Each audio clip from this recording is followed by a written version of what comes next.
Ladies and gentlemen, welcome to the Nothing But Nugs podcast, part of the Elevated Pulse Sports family of podcasts by the fans, for the fans, diehards only. We've got a new logo, by the way, in case you didn't notice that, and an updated intro video. We had to get rid of some of the guys who are no longer here.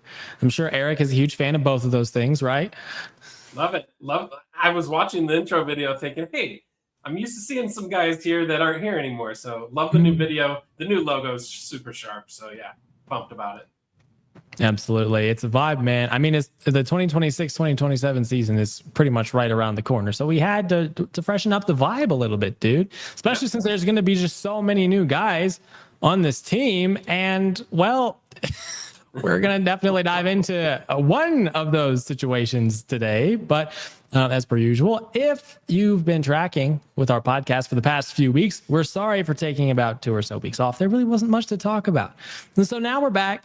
And there's a lot to talk about, not necessarily at the NBA level, broadly speaking, in terms of the league, but with the Nuggets, obviously. Dude, Peyton Watson, the saga is finally over. Right? Whether or not you liked how it ended, the saga is finally over. Peyton Watson has been traded in that sign and trade to Cleveland, obviously. It was a 5-team trade in total.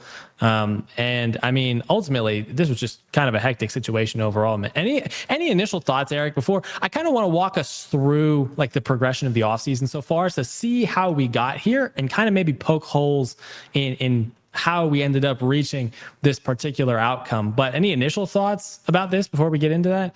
I mean, I'll go through the steps and we can work our way here. I think, though, I was a lot like most Nugget fans.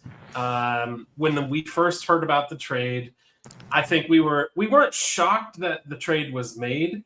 We were disappointed that we didn't get a player back. I think that's what hurt the most. It was the fact that, look, we were okay with the draft picks, but we didn't get a player back. So I think that was kind of a little surprising to me and a little disappointing.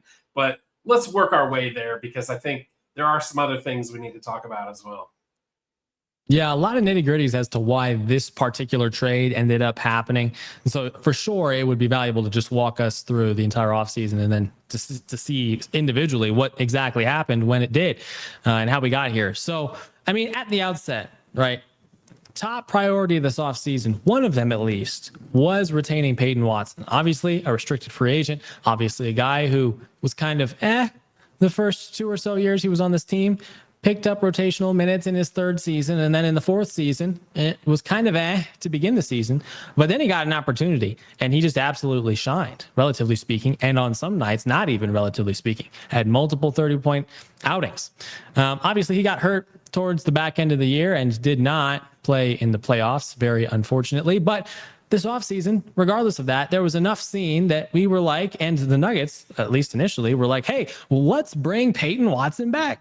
We have no reason not to. This is a guy who's young. He's only 23 years old. We want him to be a part of the future here in Denver, in the Jokic era and beyond.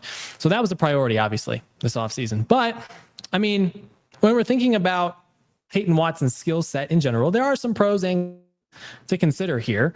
I mean, obviously, some of the pros of Peyton's skill set are that he has elite defensive tools, athleticism. You know, he can get around screens on offense.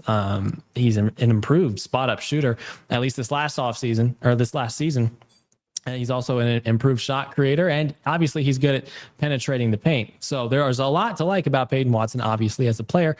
But, I mean, some of the cons potentially attached to Peyton Watson were the fact that he has succeeded in a relatively small sample size. It wasn't really until like a few weeks in 2025, 2026 that he actually showed up and showed out. He does now have a notable injury history, all right, having missed substantial time, almost about, if not more time, than he actually was playing incredibly well on the court. And obviously, one of the largest cons is the fact that he has no proven postseason success. He played in the postseason in 2024, 2025, was not incredible. And then last year, obviously, he missed. And so that was kind of the balance to consider with Peyton Watson heading into the offseason. Now, that said, Denver going in was pretty upfront about how important Peyton Watson was, right? They wanted to make it clear that they wanted to keep him around, and they were willing to, quote unquote, match any offer sheet up to $30 million in order to retain him. That said, that was going to be tough with the financial situation. And so Denver was expected to kind of pursue some trades to strengthen the supporting cast, obviously, from the prior season, but also make sure that they're operating within their certain financial constraints. They needed some financial flexibility in order to pick up Peyton Watson. And so despite that, they were confident and determined that they were going to be able to do so. But that said, I mean, even though there was no organizational mandate, at least communicated outwardly to like cut costs and make sure the Nuggets didn't push up on that second apron, throughout this process, it just kind of felt like that was kind of looming over nonetheless. And so, I mean, at that point, Denver started fielding calls for trades. They weren't necessarily shopping any players in particular. There was interest in Cam Johnson. There was some interest in Aaron Gordon. Not really much interest in Christian Brown, but none of those guys were being shopped. That said, they did make 2 free agent signings, all right, in bringing in Marvin Bagley and bringing back Tyus Jones. For whatever that's worth, they were involved in the Jaylen Brown sweepstakes and the LeBron James sweepstakes, and obviously both went to Philadelphia. But that said, the Nuggets were clearly, at least initially, indicating that they were going to be willing to try to spend at least some money or take on some money in order to make this team better, while also maybe moving off of some guys as well who were costing them too much for the value that they were or weren't providing. At that point in time, for whatever reason, after both the Brown and LeBron sweepstakes kind of failed from the Nuggets perspective, all of a sudden it seemed like they became open to Peyton Watson sign-in trades. It's kind of strange that ended up being the case, but that's kind of the timing there. And at the outset, Denver was looking for a Walker Kessler type of return for Peyton Watson, which was, the Walker Kessler deal was 2 first-round picks and 2 first-round pick swaps. So something in that ballpark. That's a pretty high desired package in return for a guy who kind of has that limited skill or limited sample size, not necessarily skill set. But I mean, that said, a sign and trade was almost completed for Peyton Watson. That kind of snuck under the radar. There was a 6-team trade that involved the Pistons and the Grizzlies, John Collins and Isaiah Stewart, that almost looped in a 7th and 8th team and included Peyton Watson going to the Clippers. So that would have been quite the situation at that point, in like early mid-July. But that said, the Nuggets seemed to be focusing elsewhere at the point in time. There was still a sort of negotiating impasse between both sides, and they decided to kind of put Peyton on the back burner, at least for a while. They went out, they signed Alpha Diallo to provide some wing depth. And even though the Nuggets felt confident that they were going to retain Peyton Watson, I mean, they were still looking around to add more depth at that general position. And so they brought in Diallo. They matched Oklahoma City's offer sheet for Spencer Jones, which did push them into the second apron. Maybe some people have thoughts about that now looking back on it, but that was the decision Denver made. And at this point in time, now that Denver was in the second apron, we kind of knew it would be tough for them to keep Peyton Watson. But regardless, that didn't necessarily mean that Peyton would not be on the team. He did, at least it was reported that he briefly was considering playing on that qualifying offer of $6.5 million next season and then entering unrestricted free agency in the offseason. And so at that point, there was just some weird stuff that began because DeMar DeRozan was released by the Kings and Denver began to express at least some interest in bringing him in. There were obviously other teams involved in that sweepstakes, but I mean, at that point in time, we were still thinking that Peyton Watson would be the priority, not necessarily a veteran like DeMar DeRozan. That said, Denver, a few days after that news came out, dropped their asking price in a sign and trade from that 4 or so first-round pick value to really about at least 2 first-round picks in a Peyton Watson sign and trade scenario. It was also around that period of time that Denver offered Peyton a 5-year, $70 million contract extension, which is only about $14 million in AAV. Peyton was obviously looking for something upwards of at least $24 million, ideally something in the over $25 million range. So this is very short of where he wanted to be in a contract that he got. That said, Denver did not really want a deal with Watson to exceed $22 million for the reasons maybe mentioned earlier, maybe other reasons as well. And at that point in time, since there was still that impasse, Denver dropped the sign and trade asking price again from 2 first-round picks now to 1 first-round pick and 1 quote-unquote high-level player. Interesting. Very interesting drop in expected return on some of these potential scenarios here in sign and trade. But I mean, that said, there were still plenty of teams interested. Okay. You had Milwaukee, you had the Clippers, you had Atlanta hop in, even before Cleveland decided to join the mix. And all of them were offering some different incentives in trades, but also some different trade-offs, right? So like, for example, Milwaukee was willing to take on some Zeke Naji in exchange for Peyton Watson in a sort of sign and trade scenario, but they weren't willing to send any first round picks. The Clippers were willing to send someone like a Derrick Jones Jr. back in return to the Nuggets, but not necessarily any draft capital, at least based on what was communicated. And so there was a lot for the Nuggets to consider at that point in time. Now, the Nuggets continue adding wing depth in the midst of the Watson impasse, and they signed Lonnie Walker to a veteran minimum, officially on a training camp deal. But if he were to make the team, he would be on a 1-year veteran minimum contract. So the Nuggets keep adding depth at the wing spot and still are not solving the Peyton Watson situation.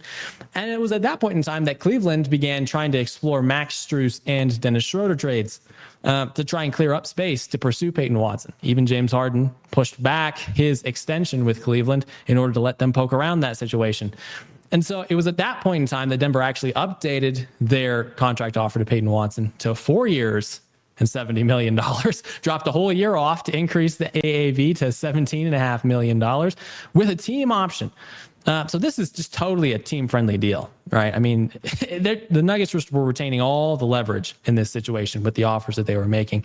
That actually ended up frustrating Peyton Watson's camp a little bit, and it was shortly after that offer was made, a few days, that Watson was eventually traded to the Cleveland Cavaliers in that 5-team deal and signed a 4-year, $88 million extension with the Cleveland Cavaliers that included a player option and a trade kicker.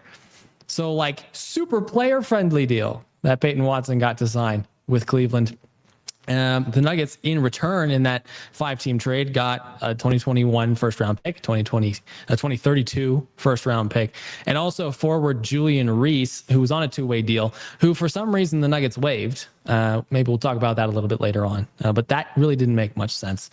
Ultimately, though, Denver, since they had been pushed into the second apron from retaining Spencer Jones, they were unable to take back salary in any sign and trade situation, actually, which is why they did not get any players back in that deal.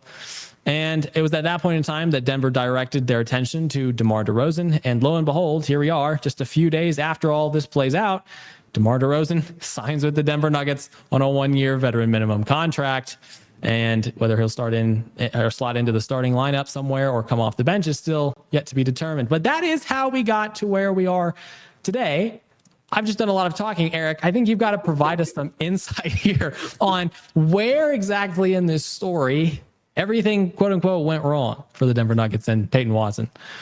Yeah, look, I think when you watch, just kind of the way that that free agency worked out, I don't think it was as open as Peyton Watson's camp probably thought it was going to be. I think they thought there was going to be more offers coming in than what they ultimately saw, because I think they feel his talent, his age, and what he was able to display for that, we'll call it a month or so, really showed a high level, of talent. But I think what happened was you saw, LeBron, I think Jaylen Brown kind of caught people off guard. And then all of a sudden you have essentially a super team kind of built in the East.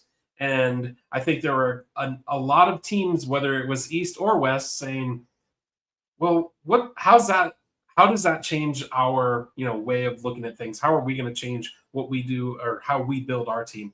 And I think from the Nuggets standpoint, you hit it right on the head. The Nuggets they wanted to keep all the leverage because, quite honestly, right now the Nuggets don't have very much leverage outside of that Peyton Watson, free agency. They don't have leverage with anything else. They didn't have any tradable first round picks. They didn't have things that they could move. Like we've talked about it on the show before. Nothing against Zeke Naji. I bet you Zeke Naji is a super cool guy and like really nice and people love him. But on NBA teams, other NBA general managers don't love him enough to say, yeah, we'll take him off your hands. So I think the Nuggets kind of were caught between a rock and a hard place, with the cap being what it was. I know they said all the right things, but quite honestly, I don't think in any world we would have ever seen them match a $30 million per year offer. That just was never going to happen, especially seeing the way things worked out. Now, I know we're going to talk about DeMar DeRozan, and I think you're going to have naysayers with either direction they would have went. If they would have signed Peyton Watson, you would have said, yeah, but look what he put us over the second apron, how far, look at all the tax penalties we're going to have to pay and what it might do for the future of the team. Well, we moved off of that. So now we signed DeMar DeRozan. Look, I get it. Some people are going to say he's a 37-year-old guy over the hill. I feel differently. I look at it as a guy who's going to come in. He averages 21 points per night over his career. Did Peyton Watson average 21 points even in that month span? I don't think he did. So I like the move, and you're getting him at a fraction of the price. You still now, with those two added picks, you now have the opportunity to maybe make a move to get off of. I don't know if it's going to be a Zeke Naji. We probably won't find out anything really. I'm going to guess maybe into the season. The Nuggets are going to let this play out. They're going to see where they sit come trade deadline time, and if that's this is what I think will happen is if they see hey, we're a team that's we'll call it like a 6 seed or 6 or lower, which I don't think they're going to be at this point, but if they're a 6 or lower, they might say, okay, if we can move Cam Johnson and one of those picks and get some salary cap relief, then let's see how we can, what we can do, or maybe add in a Zeke Naji and see what we can do. Because I do feel like they're not done. I think that there's still things that they have to do because I know the salary cap goes up a little bit each year, but we have Nikola Jokic next year due for a ginormous raise. And the last thing we want to see is Jokic, contemplating, does he want to stay with Denver or not? That's got to be at the forefront of the front office's mind. Now, the one thing I will say, and Chris, you and I exchanged some text messages when the trade happened. I will be honest, I was kind of out on that limb. I didn't like the trade at first, but as I've read more about it, I get it. The Nuggets really didn't have a lot that they could do when they were, trying. The Walker Kessler deal, again, there's a lot of talk that goes around in the NBA. Of course, that's what they're going to say. That's what they want. They're going to see if any team can fall for it and send them back, 2 first-round picks and maybe a pick swap or 2. But that was honestly, that was probably never realistic. So, look, I'm disappointed that they didn't get a player. But DeMar DeRozan comes in, and I think he is that player potentially. That could be, that, if I look at it the right way through the right lens and say, okay, maybe that's the player that they were targeting all along that they could get, by moving on from Peyton Watson. I really like the way that the lineup looks. I know it's all projected at this point, and we'll see what happens with Christian Braun, but DeMar DeRozan and Christian Braun play the same position. So it'll be really interesting to see which one of those two is going to be a starter and which one of those two comes off the bench. You and I have talked about this before. I feel strongly that Christian Braun is a far better player coming off as a 6-man than he is as a starting 2-guard. That's just how I feel about his skill set, how it matches up against other bench players. But we'll see how training camp shakes out and what the coaches think. Yeah, there's just a backlog at the wing spot, but we'll get to this a little bit later on. Actually, I want to ask you a question first about the trade itself, because you brought it up briefly. I don't really think there's a question about it. I think it was a terrible trade. The trade itself was just not good. Okay. And that is because the Nuggets were not in any position to negotiate or get any leverage at all. Okay. Like we said, second apron, you can't take back salary in that situation. You just can't. And so that said, I mean, you got a distant first round pick and you got a distant second round pick. Like, whoop-de-doo. Right? This is just not a phenomenal trade if you're the Denver Nuggets at all. And sending him to Cleveland, for 4 years, $88 million. I mean, that's within like $5 million AAV of the offer that you made him. Like at that point, if you're a Nuggets fan, it just feels that much more painful, right? Like you couldn't find $5 extra million a year somehow by moving some stuff around. Like really, it's painful. But I mean, even then, it's just tough to see a guy like P-Watt go.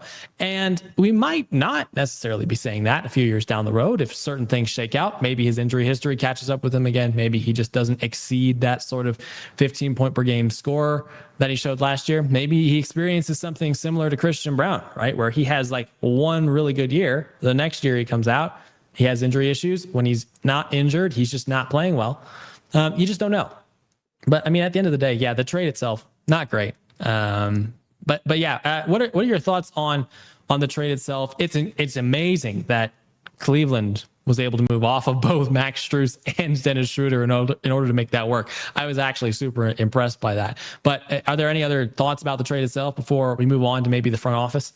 I mean, first off, I'll just say I'm happy for Peyton Watson. I'm a fan of his, and that's not going to change. I hope he does well in Cleveland. And we didn't even talk about this. The fact that they moved him to an Eastern Conference team, I think that is a big deal. I would much rather see him in the Eastern Conference than on the Clippers or OKC or the Lakers or Minnesota. Any of these teams that we're fighting for position for when it comes to playoff time. So that part, I'll give the Nuggets a little bit of credit for. In the NBA, guys get paid, and that's ultimately what happens. We're going to see. So there's some guys who get paid, and Christian Braun is a bad example of this because I think it was injuries that kind of made his regression take place last year. Because I do think that Christian Braun, he was trending up. He wasn't a trending down kind of player. But it will be interesting to see, with Peyton Watson, he didn't have like this long extended trending up period of time. He was a guy who, like you said, he was kind of mid-level, mid-tier type of guy. He got some minutes here and there, but then for that month and a half, 2 months, he was rocketed up the charts, and then he got paid. So let's see now, because with a big contract comes a little bit more pressure. And is he still going to be able to perform? I think he probably will. I think he's actually a great fit in Cleveland. Cleveland was a very good team to begin with, defensive-minded type of team. Hard to say that with James Harden on the team, but defensive-minded team. But I like it for them. I think that's a good move for them. But he's 23. He's still a young guy. He's not really proven much outside of kind of this 2-month window. So that's the thing. I guess we'll all see it as it takes place. And I know a lot of Nugget fans will probably be keeping a close eye on Cleveland next year just to see how Peyton Watson does.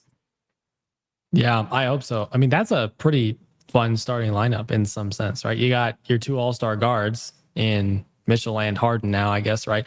You got Evan Mobley. I believe he's been an all-star, right, at one point in time. Big rim protector down there. You got Jarrett Allen, another force in the paint. And then you kind of got Peyton Watson, who's navigating both of those realms in some way, right? You can get some shot blocking in there with his size and length. And I mean, he can shoot, right? Mostly from the corners, but he can still shoot. And he was working on his pull-up game, like we mentioned earlier as well. As far as the front office, let's pivot to the front office real quick, because there are a lot of people, again, who are just hammering the front office for this trade, and not just this trade, right? Obviously, just going back through the years since we won the championship, right? 2 front offices, granted, but the Nuggets front office in general, right? Since the championship, you lost Bruce Brown, you lost KCP, you extended Zeke Naji, you traded Michael Porter Jr. away, and now then you extended Christian Brown, and now you've lost Peyton Watson. A lot of bad moves made by the front office over the last few years. And I mean, at the same time, a lot of people are blaming ownership too, right? Like their unwillingness to go into the second apron because of that tax bill, especially for someone like Peyton Watson, right? I mean, Peyton Watson would have literally quadrupled the tax bill. And so a lot of people are calling the ownership frugal for that. But I think that there are some interesting things that we need to consider here, first and foremost. All right. Denver had been building under the old system since like 2016. Okay.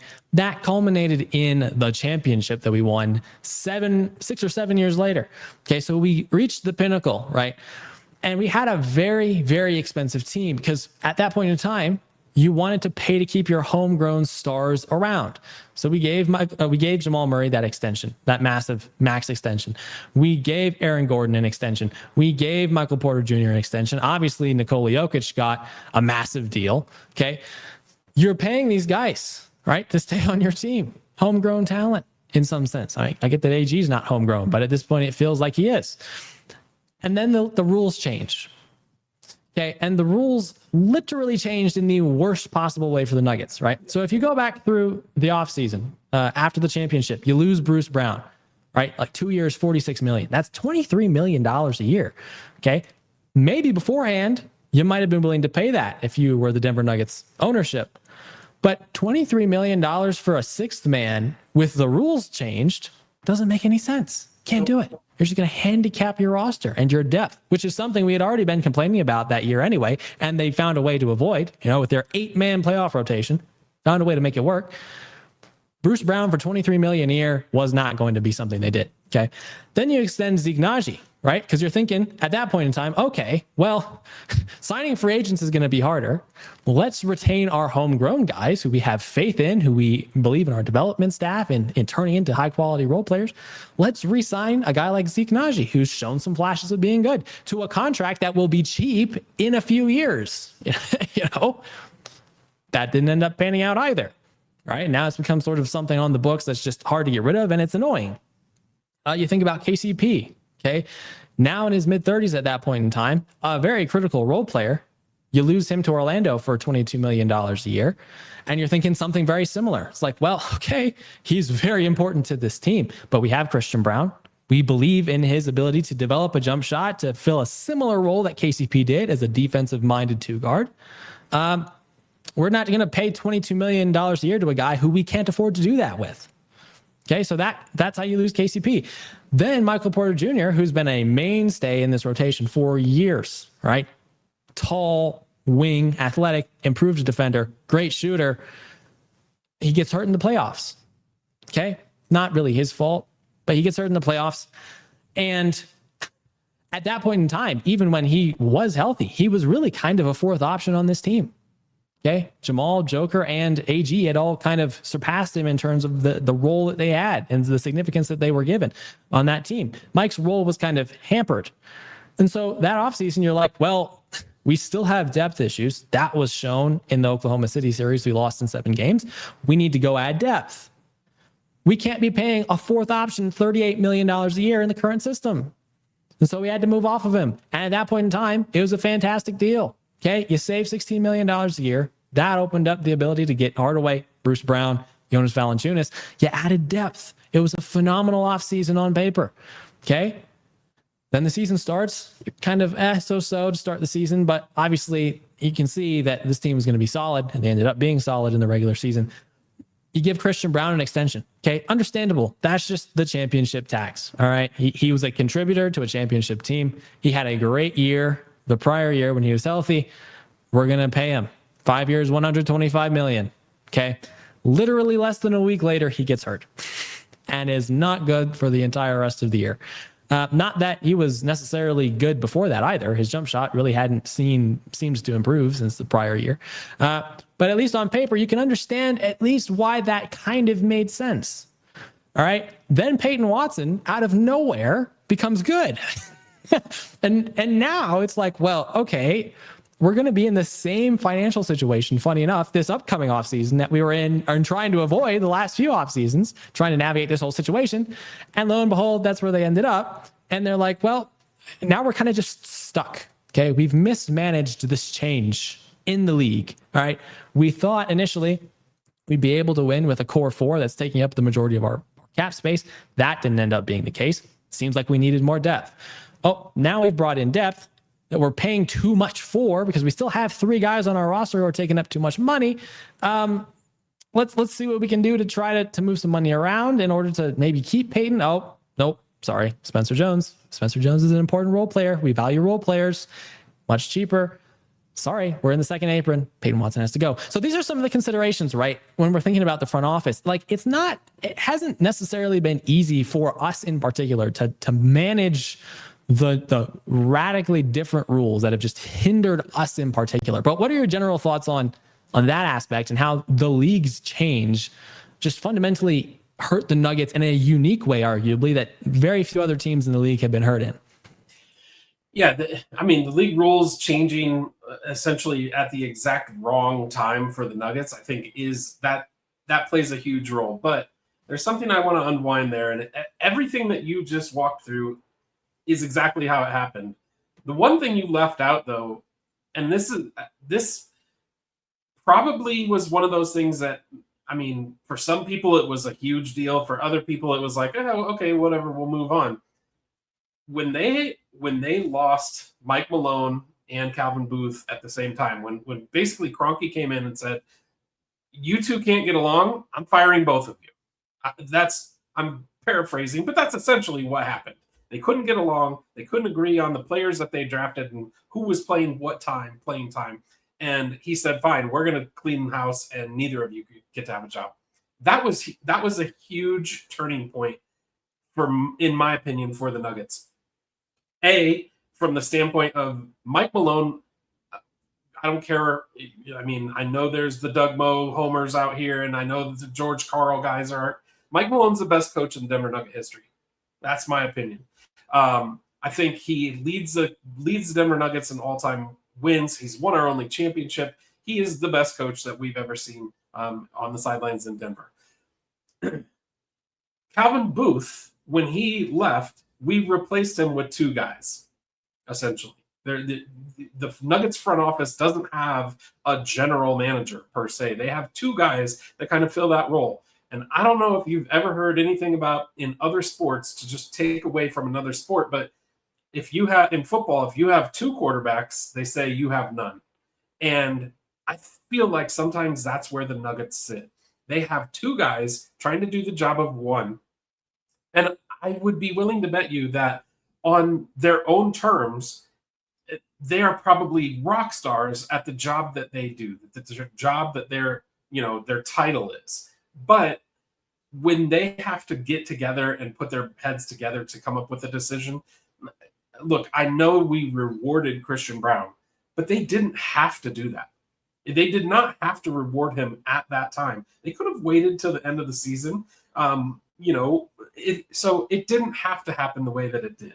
And if you go back in time and you say, okay, let's just pretend Christian Braun doesn't get that extension and the things still happen the way they happen. He gets injured, the season happens, Peyton Watson then steps up.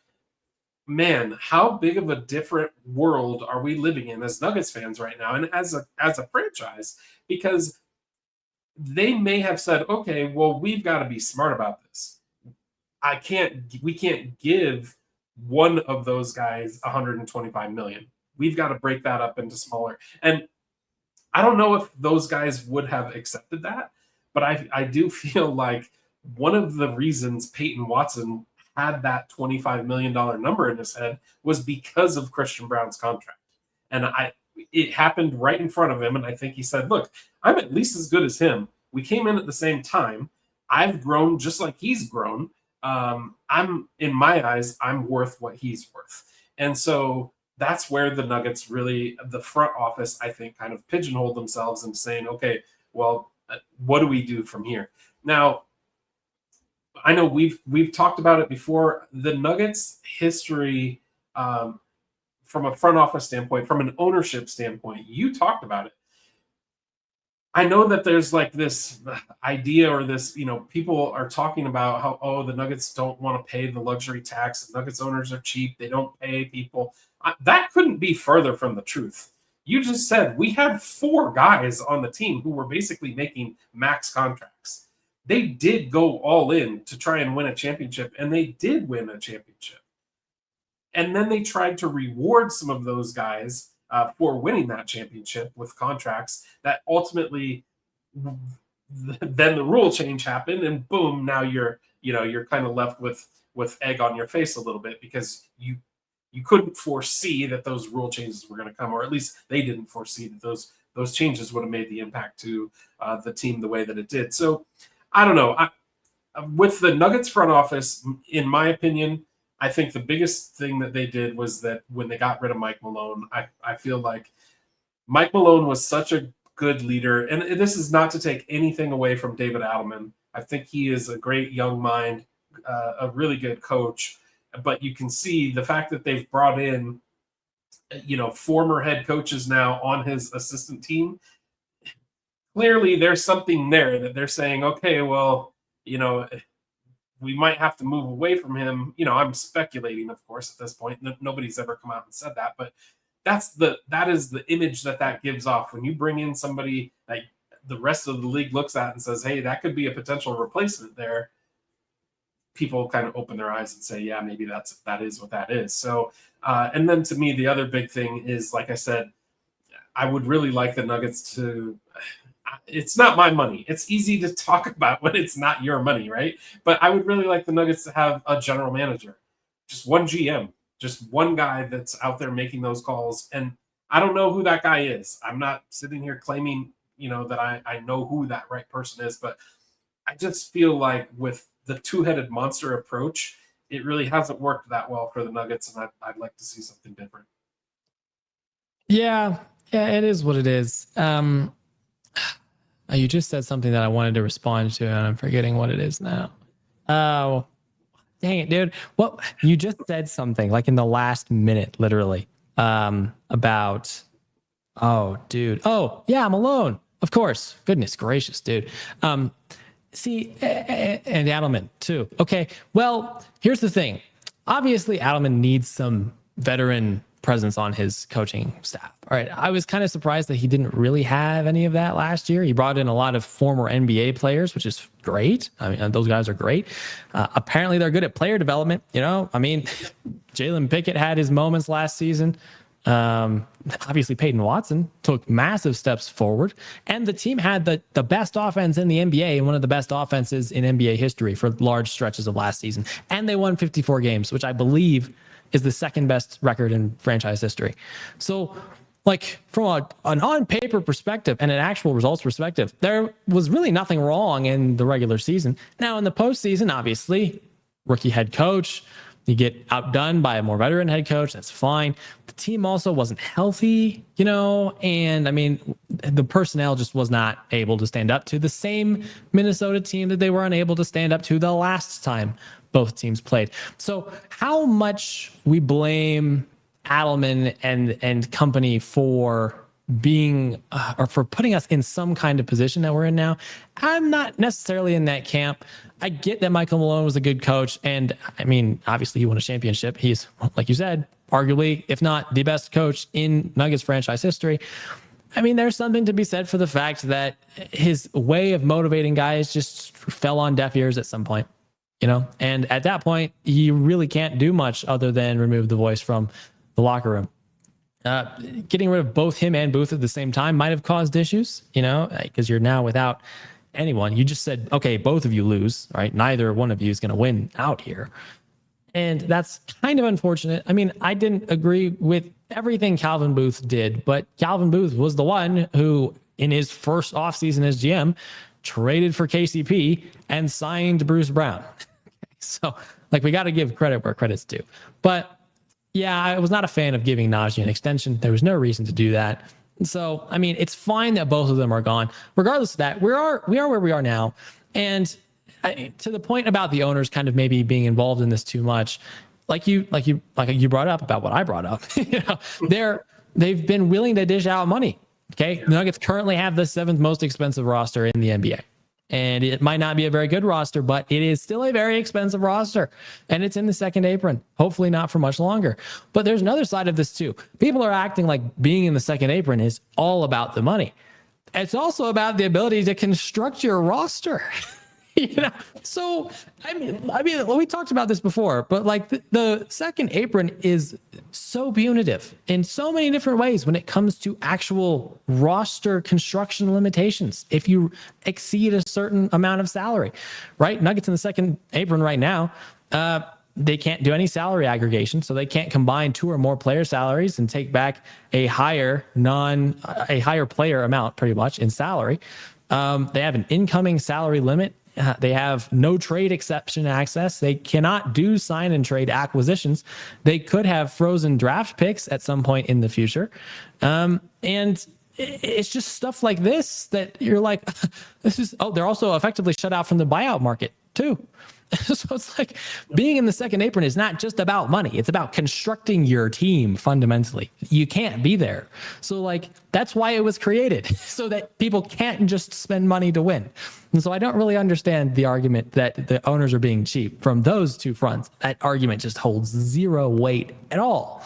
Totally agree. Totally agree. Yeah. And so, at that point, we are where we are, right? And so we've got DeMar DeRozan. A few weeks ago, when we did our last episode, we talked about DeMar DeRozan coming in. I think you were kind of like, I'm okay with that. I don't have an issue with it. I was more like, I don't even really know why they're poking around him in the first place. Let me tell you, my entire perspective on this issue has changed after I dug into it a little bit more and stopped drinking the sort of state and national media Kool-Aid on this issue. My perspective has changed. Very similar to yours, maybe. But I'm curious, at least your initial thoughts, right? First, do you like this DeMar DeRozan move? Okay, I'm going to assume, yes, you do.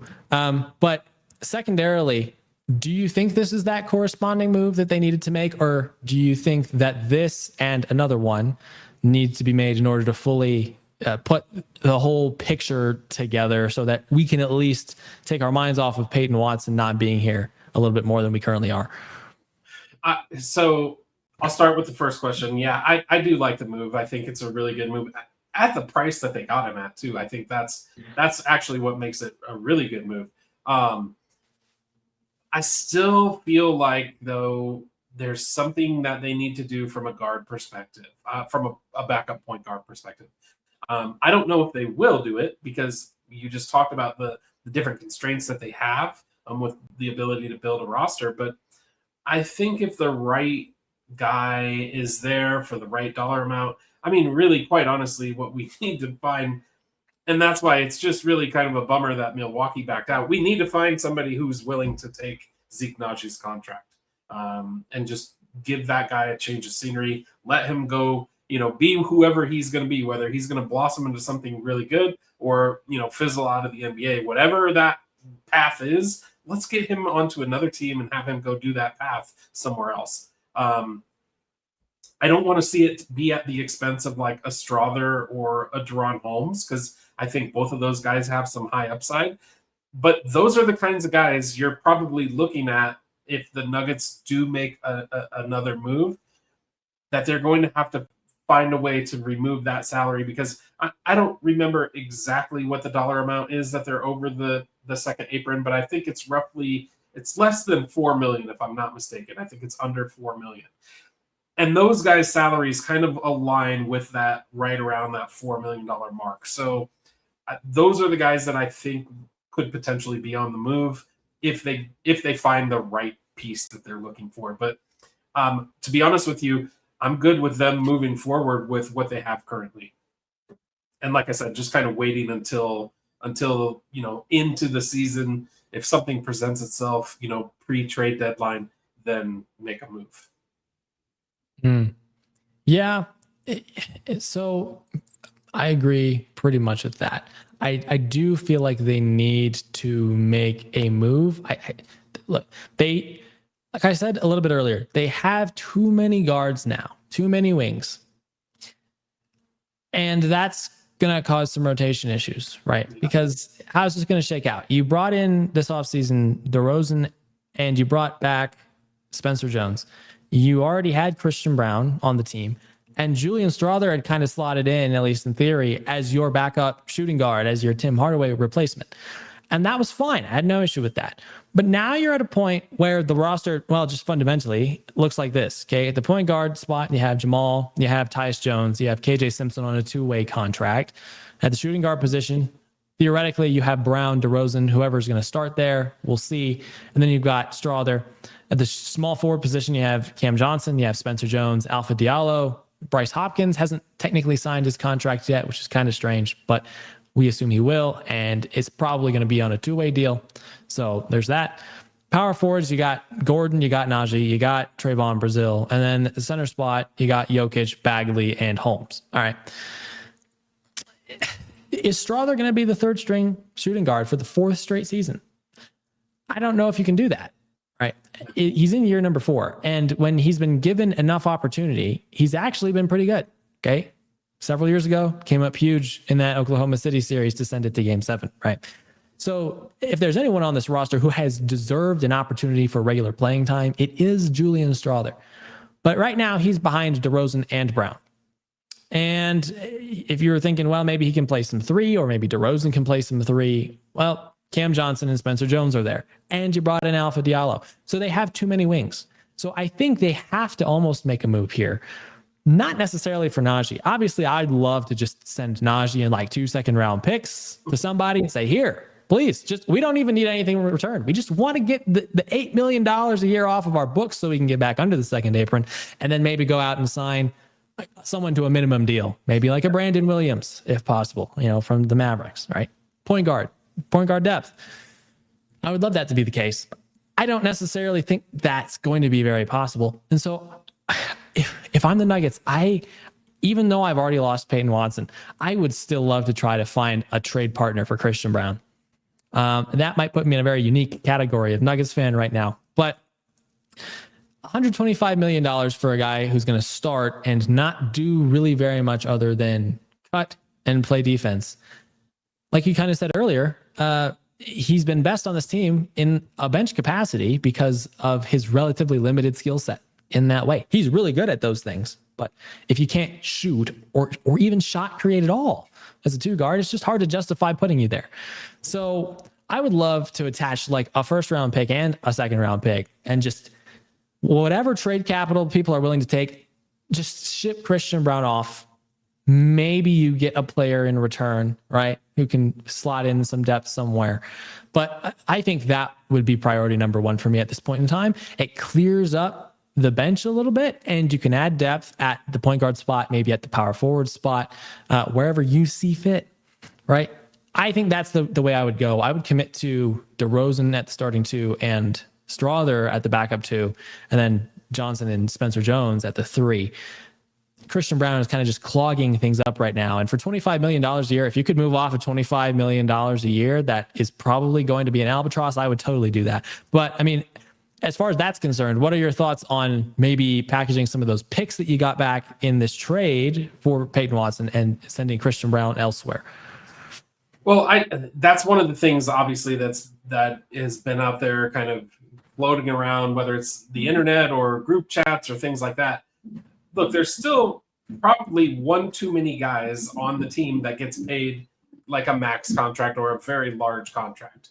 And it ultimately is going to be Christian Braun. I think you're not going to get rid of Jamal Murray. You're not going to get rid of Aaron Gordon. It's going to be more difficult. So it's, I can see, look, in an ideal world, yeah, I would love to see, them package something together with a couple of picks and move Christian Braun. I think that's a great idea. I mean, you look around the league, you probably don't see many guys getting paid $25 million a year coming off the bench. That's at least not on a team that's already, close to or pushing the second apron or above the second apron. The guys that you pay are going to be the guys that you play. Here's the thing. I do think that the Nuggets, throughout this whole free agency period, I think they have been trying to find that dance partner, and they just haven't found them yet. Maybe they need to Now that they have those tradable picks, that's where we get back to, that trade, bringing those picks over from Cleveland and from Sacramento. Now you have something that you can work with. And now maybe it's the right time to pick the phone back up and say, hey, I know you weren't interested when we didn't have a first round pick to accompany Christian Braun, but now that we do have one, are you interested? And let's see where that takes us. And, who knows, maybe that is what's happening. But I think you're right. And I've said this kind of, to a lot of people who I've spoken with about the Nuggets. I don't think they're done yet from the standpoint of, look, they're still over the second apron. And that, for all the reasons you talked about, that has to be one of their top priorities, is to somehow figure out how to get out from underneath that, because it literally cripples you. It is a huge penalty to be in that second apron. And if you're the only team in the NBA that is in that second apron, good luck. It's trying to beat, it's worse than trying to, play in the NBA finals with two hands tied behind your back. You can't do it. If there's not a good outcome. And, that's what Josh Kroenke talked about a couple of years ago, or maybe it was at the end of the season, when he said, I think it was the end of not this season, but the prior season, when he said, look, the only thing that could ever make me think of doing the unthinkable is if we were in the second apron, then I might have to consider, how do we move off of that? And that's trading Jokic. I don't think those are words that any Nugget fan wants to hear. Nope, absolutely not. That cannot happen. So yes, absolutely. They can't be done. They have to move off of somebody in order to get under the second apron, because this is a second apron team financially. It is not a second apron team on paper at all. And so they have to do something about it. That said, it's kind of strange. Like in that trade, I mentioned earlier, they brought in this guy named Julian Reese. I personally hadn't heard of Julian Reese. He was on a two-way contract with the Wizards, I think. So the Nuggets had him brought in as a part of that deal, and they immediately waived him. Okay, for some reason. Lord knows why. Okay, he was on a two-way contract. You had two two-way contract spots open on your roster. And this Julian Reese guy, okay, he was a rookie last year, 23 years old, 6'9", 230 pounds. Okay, played 13 games, a whole 13 games last year for the Wizards. I know, whopping sample size. Averaged 12 points per game, 11 boards per game, and 2 assists per game, with a steal and a half and about half a block. Okay. What's even crazier about this dude is that in his 6th career game, he had 26 points and 17 boards on 12 of 16 shooting from the field. Like, okay, then. All right. Now, he doesn't shoot any threes. He literally did not take a single three at any point in time in those 13 games. But 26 and 17 in your 6th overall game. Oh, and by the way, over the course of the rest of the year, he ended up having 3 more 15 and 15 games, 15 point, 15 rebound games. Like, at the power forward spot, like, I'm not sure why they waived him. He was on a two-way, not expensive, right? Like, does that make sense to you? It doesn't. I mean, when you kind of outline it as you just did, but I think something to think about is the fact that I think they're trying to keep that second two-way spot open. It's funny because sometimes what's the old saying? You miss what's right in front of you because you're looking too far off into the distance. Sometimes that's what the Nuggets might have had what they needed, and he was already there. We joke because Julian Reese is Angel Reese's, I think he's younger brother. Yeah. But look, when you just rattled off, the stats that you rattled off, that seems like a guy you could definitely bring aboard as a two-way guy. I mean, two-way contracts, I don't think really they're not going to factor much into your salary cap. So you're not going to be paying like some huge tax burden on a two-way player. So I don't know. It does seem weird to me. Who knows? And I'll be interested to see where he ends up. Yeah. One of the best rebounding rookies from last season did that in a small sample size. He's got to end up somewhere quickly. Yeah. Like I'd never heard of him until this trade happened. But my goodness, dude, like that's borderline bench player rotational stuff. I mean, that's stuff that even rotational guys who are starters don't even do. Like 4, 15, and 15 games in your first 13. Like that's insane. So I mean, maybe it wasn't like I don't know, like a rotational fit. It could also be a testament to how bad the Wizards were. I mean, I don't know. I don't watch the Wizards, so Neither do I. But I don't care who puts up 15 and 15 for what team or against whatever NBA team they played against. Zeke Naji can't do that. You know, they play the same position.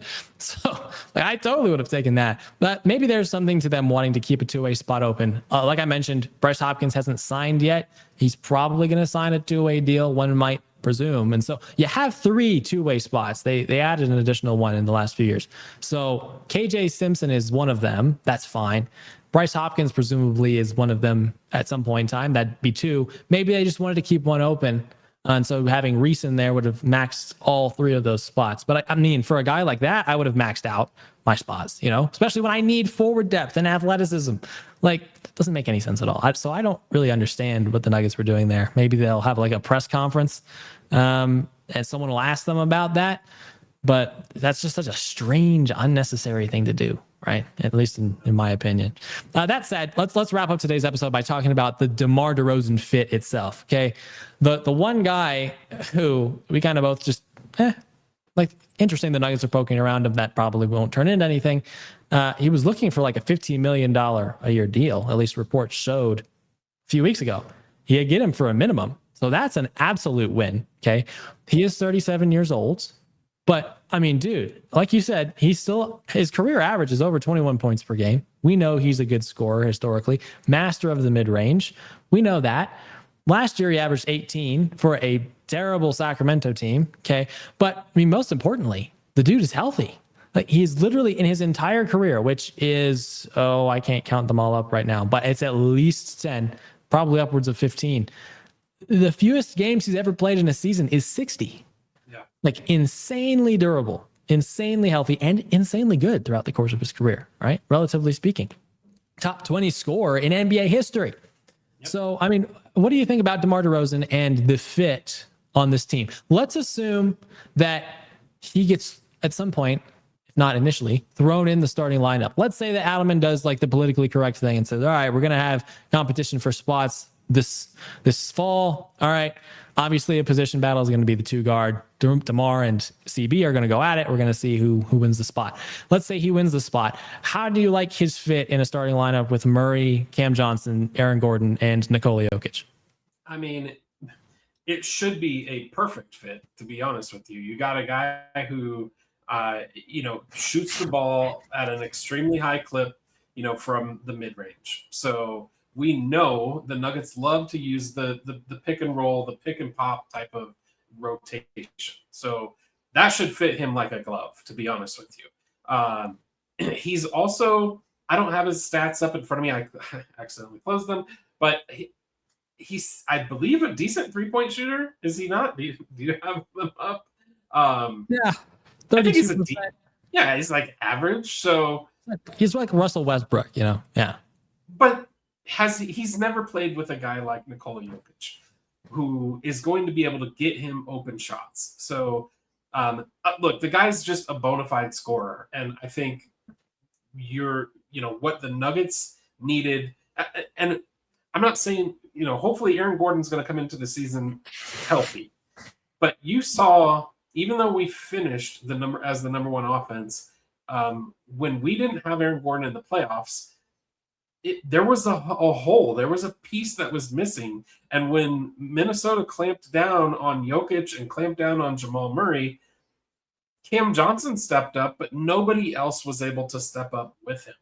And so I think this gives them a clear veteran guy who they believe can step up if he needs to when called upon. And I think you hit the nail on the head with the other piece is the health.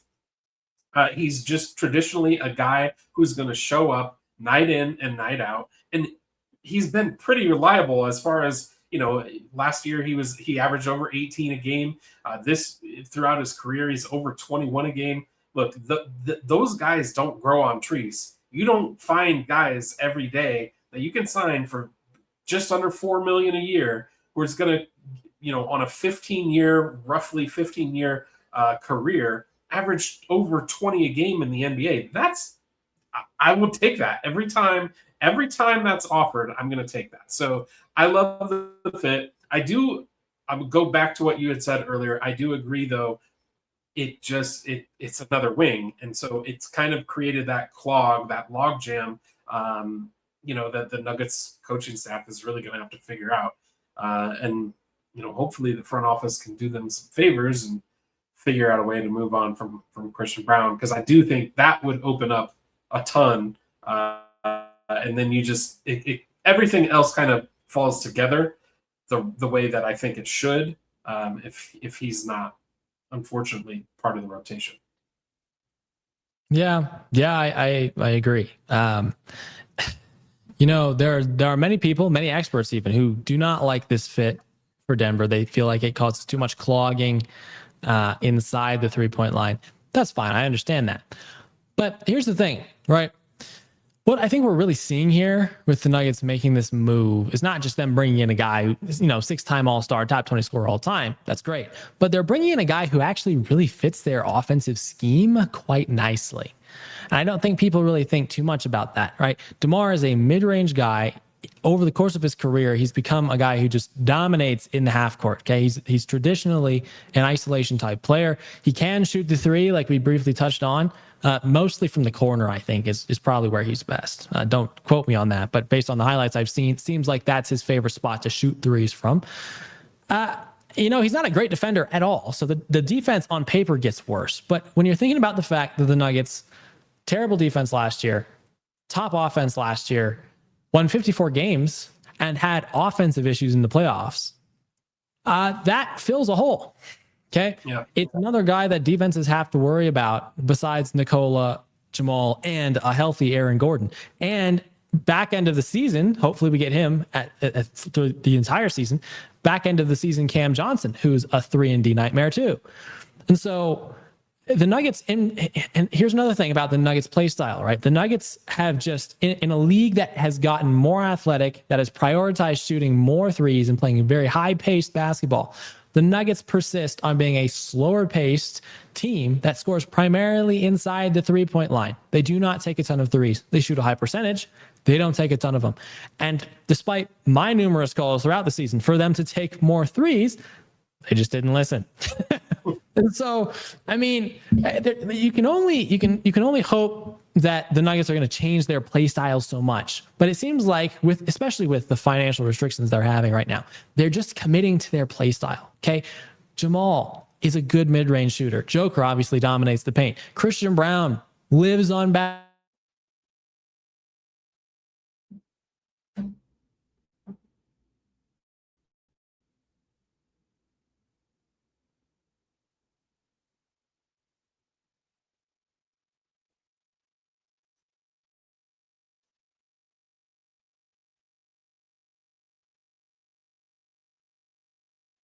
Take a lot of shots from the left side mid-range. That's great. Just to dominate in that little range. All right. Joker, Jamal, 2-man game. Cam is perusing the perimeter. AG and the other dunkers in the other side on the dunker spot who can flex back out to the 3-point line. The Nuggets love their mid-range shooting and their cutting and their paint action activity. They love that. DeMar fits that perfectly. And so I think he'll fit in nicely on the offensive side for this team. And maybe Dave Yeager can inspire this defense to, be at least top half of the league in defense next year, which is what the Nuggets were when they won the championship. Okay. They were like 14th or 15th in the league in defensive rating, and they won the championship. So it's possible, but it's the offense that the Nuggets really did need to work on this offseason. Obviously, the defense, too. It would have been nice to see that. But again, with the limited flexibility that they had to make significant changes this offseason, it's clear that they're committed to the path of just locking in their identity to what they know they do well and want to do well. And bringing in DeMar DeRozan, I think, fits that really nicely. Yeah, I said it before. I'll say it again. You can add a 6-time All-Star, top 20 scorer in the history of the league, to a team that has Nikola Jokic, Jamal Murray. I think that's a good thing. Now, it does make the team a little older. I get it. But look, veteran presence sometimes does make a difference. And when you look at everything else that was available out there, I mean, I think the Nuggets. I think it's a steal, to be quite honest with you. To the fact that they got him at, I think it was $3.9 million for 1 year. It's essentially a vet minimum deal. That's a steal, in my opinion, for a guy who was looking for 15 million plus. So I think it's a win for the Nuggets. Yeah, absolutely. I mean, I heard that he was talking to Joker and Jamal a little bit offline too. That contributed to this maybe a little bit, but I mean, like, it's here's the question we'll ultimately ask. Would you rather, at least at this point in time, would you rather have had Peyton Watson and no Cam Johnson or Spencer Jones, or be in the position that we're in now with DeMar DeRozan, Cam Johnson, and Spencer Jones? I mean, I guess we'll find out. That's the beauty of it, is we're going to find out how this all works together. As a fan, look, I guess that's what makes us fans, right? We want to cheer for the guys that we like, and sometimes it hurts to see those guys that we like move on to other places. But that's the nature of the beast. That's how the business works. And we just ultimately find new guys that we get to cheer for and new guys that we like. I mean, tell me 3 years ago, did you know who Spencer Jones was? Probably not. You probably weren't. He wasn't on the top of your list when it came to guys you were cheering for. Now, shoot, I'm bought in. Like, let's go, Spencer Jones. So, I think we'll find our way as fans. We always do. I'm hoping, though, you touched on it. Got to get Cam Johnson off to a hot start. I think that's going to be a key for the Nuggets, to have Cam Johnson be Cam Johnson from the second half of the season, playoff Cam Johnson, not first half of the season Cam Johnson when we start this new season. So. Mm-hmm. Yeah, absolutely. And that actually might be my final thought before we wrap up here is, if you're thinking about this comparison, right? We like Peyton Watson because of Peyton Watson's potential mostly. And the fact that he flashed just enough of that potential over just enough period of time last year, to the point where we were like, okay, this is a guy who can absolutely crush, like in his prime, which is in 3 or 4 years from where we are now. We liked Peyton Watson because of his potential. Okay. The front office made the decisions they've made so far this offseason based on track record. Okay. And that's pretty clear. Had Peyton Watson played in the postseason and put up 10 to 15 points per game on decent efficiency, maybe even helped get them over that hump in that series, maybe we're talking about something a little bit different, a little bit of a different story. But what we're actually talking about here is, by not having Peyton Watson, you bring in a guy, although he's 37 years old, one of the best mid-range shooters of all time, top 20 scorer, 6-time All-Star, who has not won a championship and would like to win a championship before he retires in the next few years, presumably. You keep Cam Johnson, who you didn't have to move off of in order to make room for Peyton Watson financially.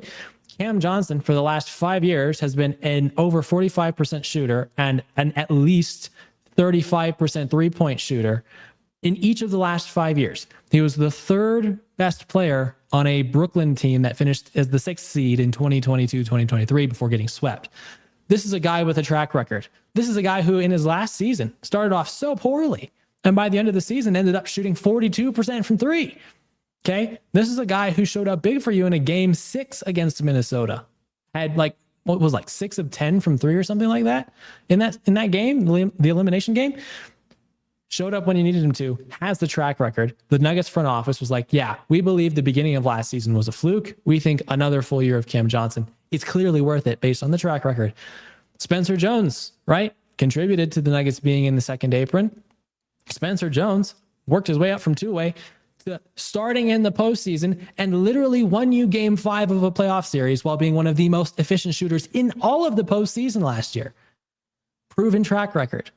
Okay. So on paper, there's really not a reason to be upset about losing Peyton Watson. Obviously, in the next few years, if Peyton Watson becomes like a top 10 or 15 NBA player, you're going to look back and you're going to be a little bit frustrated at yourself.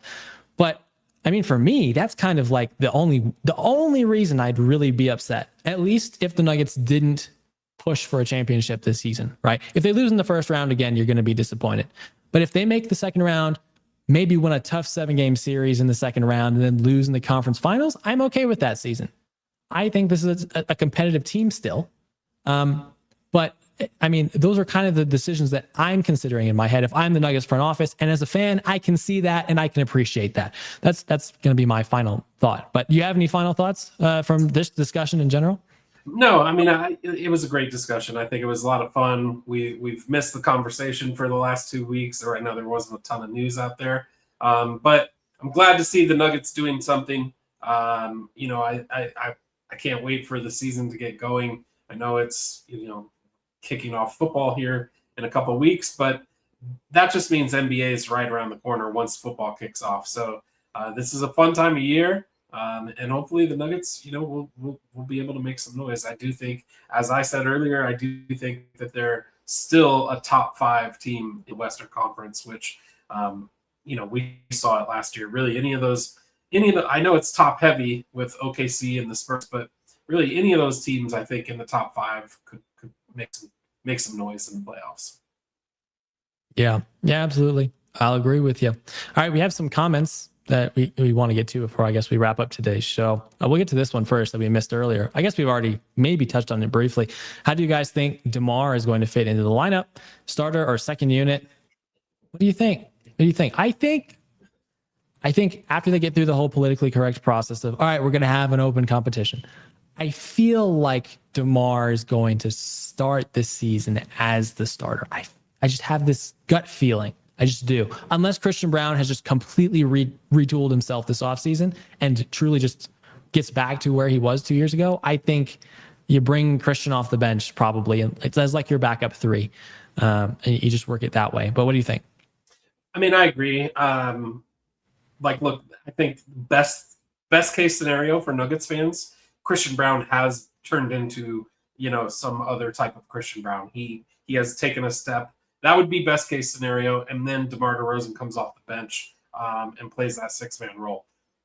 I don't think that's what is going to happen, though. So I agree with you. I think ultimately it's going to be DeRozan who we see as a starter. Yep, valid, easy enough. Okay, our other comment that we'll get to. Hopefully he's featured more in the second unit. Malone and Adelman really failed to develop a bench identity and score, so DeMar should be able to handle that without issue. Okay, so we've got someone who believes DeMar should come off the bench, and I completely understand that argument. Honestly, I've heard other people say it too. It's like he's primarily a scorer. He needs the ball in his hands in isolation primarily in order to be effective. So just give him the second unit. The second unit did not have that person last year and really has not had that person at any point in the last several years. I completely understand that argument. I wouldn't be against DeMar coming off the bench. And, you know, maybe at the end of the day, with the way the Nuggets like to stagger lineups, they decide Christian's been in the system for long enough. We're just going to run back the starting unit, you know, that helped contribute to the best offensive rating, arguably in NBA history, at least up there as one of the best. We'll just run it back with the same starting 5 and let DeMar dominate off the bench. But I mean, what do you think about this? Would you be okay with that? It's a really good point. Maybe something I didn't think about initially off the top of the head. You know, we always talk about the non-Jokic minutes, right? And how has both Malone and Adelman, they always try to stagger the lineup, right? So we've either got Jamal or Joker on the court essentially at all times. Well, maybe this now gives the opportunity to have both of those guys off the bench because you've got a trusted veteran out there who can, as you said, kind of take over an offense, run the offense through DeMar, and see how that goes. I mean, look, I think there is going to be some tinkering. I think they're going to see where he fits and how he fits best. And I think the comment is a good comment. I'm not opposed to seeing that. Yeah, spot on. I think we don't give the Nuggets' current bench situation enough credit. I think there are a lot of people who are unnecessarily frustrated with the poor depth of the bench. All right, I understand that it's kind of like a bucket of misfit toys almost, because it's like, well, great, Tyus Jones, woohoo, Marvin Bagley, woohoo, Julian Strother, I guess, woohoo, type of ordeal. And then you got the rookies in there too, and like DaRon Holmes.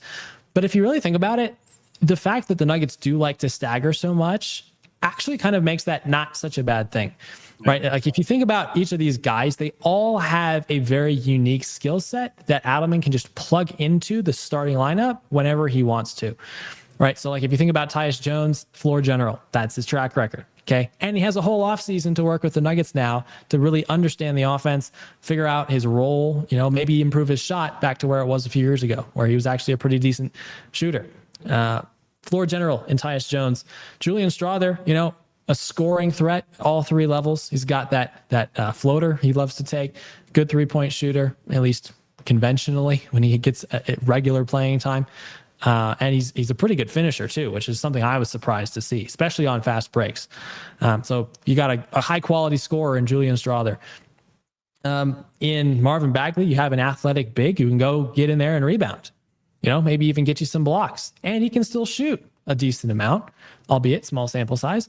But a guy who's big can get you athleticism in there, and he can get you rebounding. You love to see it. DaRon Holmes, good 3-point shooter. That was something I was not expecting at all. On about 5 attempts a game, shot 40% in limited sample size. But still, you want a big who can shoot some threes and knock down some threes for you. You got DaRon Holmes, right? And so looking at the bench, Spencer Jones, another guy, right? Can't forget Spencer Jones. Solid 3-and-D guy, just tenacious on defense. Another skill set there. And so like the way that they decide to mix and match these guys is going to be very interesting. But there are a lot of individual role player skill sets that they'll have the opportunity to mix and match this offseason, this season. And DeMar DeRozan just adds to that list, right? He makes it tough to decide who you want to play in what rotations. But I think it's a good problem to have, relatively speaking, and it's not as bad as people think it is. Agreed. Yeah, valid. Okay, cool. Well, that was a fun episode, running about our normal time now, an hour and 15 minutes. But thank you to everyone who tuned in to today's episode. Thank you for joining us again. We've been off for a while, but hopefully we'll have some more news to talk about next week.